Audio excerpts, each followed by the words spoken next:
Jadi suaminya Islam tidak. Islam orang salat itu gimana? Akal sehat kita sampai detik ini, sampai hari kiamat orang gaduk ngaku enek orang ngaku Islam kok orang salat, itu akal sehat kita tidak bisa menerima itu.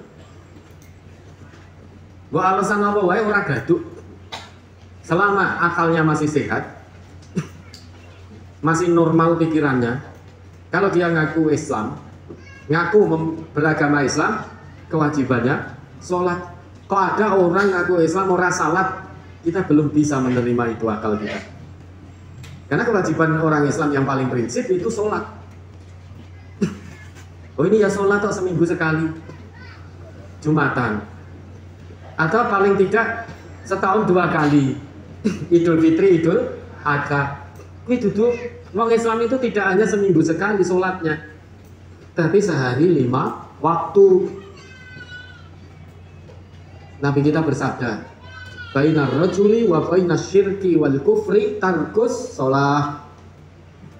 Yang membedakan seseorang dengan kesyirikan dan kekafiran dalam hal meninggalkan sholat. Al-abdul ladzi bainana wa bainahum as-sholah faman tarakaha faqad kafar. Perjanjian antara kita, yaitu kata Nabi, antara orang Islam wa bainahum, dengan mereka, yaitu orang di luar Islam, itu adalah terkait dengan sholat.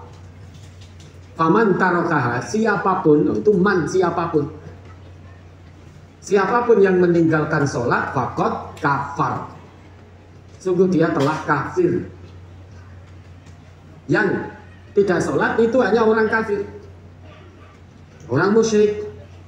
Nah kita ngaku beragama Islam kok tidak sholat, berarti juga menutup kebenaran perintah sholat dari Allah ini. Ada sifat kekufuran bersemayam dalam jiwa, penyakit hati berupa kekafiran. Ngaku Islam, orang sholat. Meski dia ngaku beragama Islam, tapi ternyata di hatinya bersemayam penyakit kekufuran, penyakit kekafiran. Harus segera dihilangkan penyakit ini. Lah bagaimana solusinya? Ya kembalikan kepada suami istri tadi.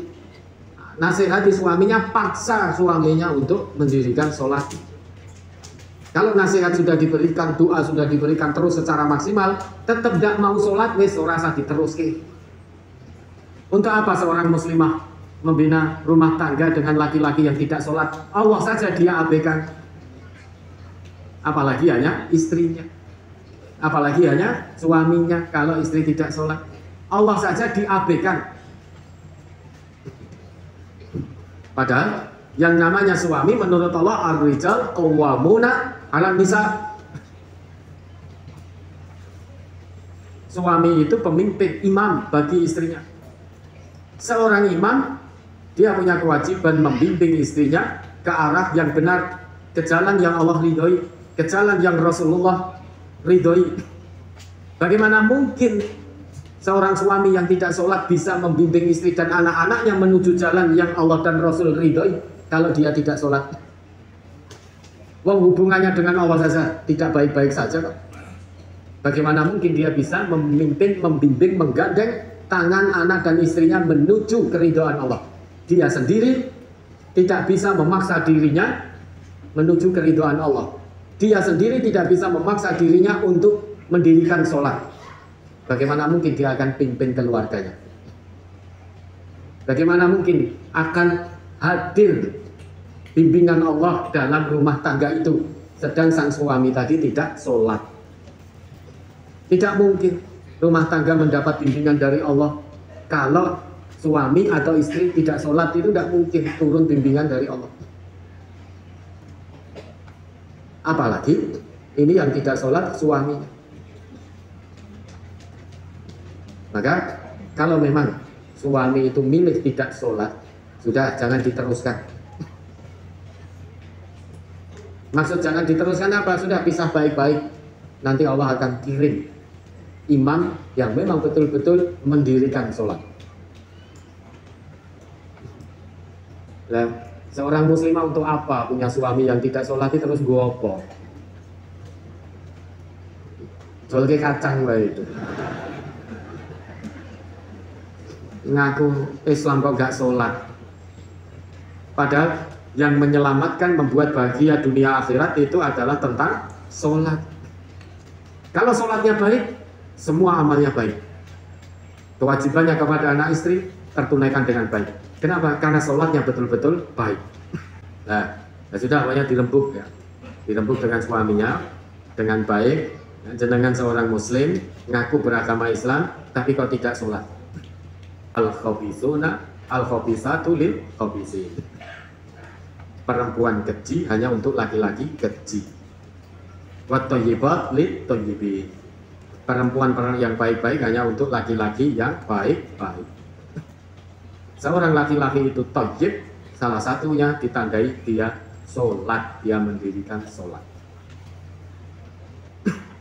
Ya, sudut pandang kita sebagai seorang muslim harus sudut pandang Allah, sudut pandang Rasulullah, bukan sudut pandang manusia seperti kita. Ora-apa-ora sholat yang penting ngekei duit terus, bukan itu sudut pandang kita. Kula nrimo suami kula, bojo kula mboten sholat, mboten apa-apa. Sing penting bulanane lancar turah-turah. Lah daripada suami saya sholat malah ngekei duit. Bukan begitu, itu pola pikir yang keliru. Kok bisa? Tidak apa-apa suami tidak sholat, yang penting uangnya lancar, bulanannya lancar. Kok bisa punya pola pikir seperti itu? Maka sudut pandang kita dalam berumah tangga juga sudut pandang Allah dan Rasulnya, bukan sudut pandang manusia. Bahkan Nabi kan bersabda, tungkahul mar'ah li arba'. Wanita itu dinikahi karena 4 hal. Saya berani ini karena 4 tidak ada kan. Wanita itu dinikahi karena 4 hal. Yang pertama,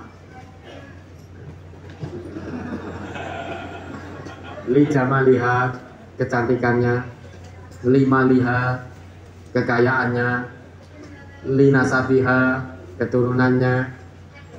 Nah itu sudah jelas sekali. Walidiniha, agamanya. Kemudian hadis itu ditutup oleh Nabi, fatfar bidatidin taribat yadak. Pegang teguh agamanya, maka niscaya kamu akan menjadi orang yang beruntung. Orang yang memegang teguh agama berarti sholat gak dia? Sholat. Gak ada ngaku berpegang teguh pada agama kok orang sholat itu gak ada ceritanya. Orang yang berpegang teguh pada agamanya pasti sholat. Tidak mungkin tidak sholat.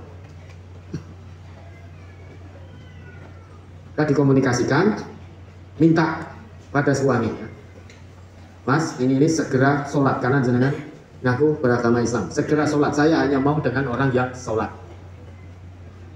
Loh iya, putri-putri kita jangan diserahkan kepada laki-laki yang tidak sholat. Gak selamat orang yang tidak sholat itu. Tidak hanya dunia saja yang tidak selamat, sampai akhirat itu tidak selamat. Maka putri-putri kita, Bapak Ibu, jangan diserahkan pada laki-laki yang tidak sholat. Meski ganteng kaya artis Korea itu, meski kaya raya, meski punya status sosial kedudukan yang tinggi, kalau dia tidak sholat, jangan sekali-kali serahkan putri-putri kita kepada laki-laki yang seperti itu. Maka serahkan putri-putri kita pada laki-laki yang memang betul menjaga sholatnya.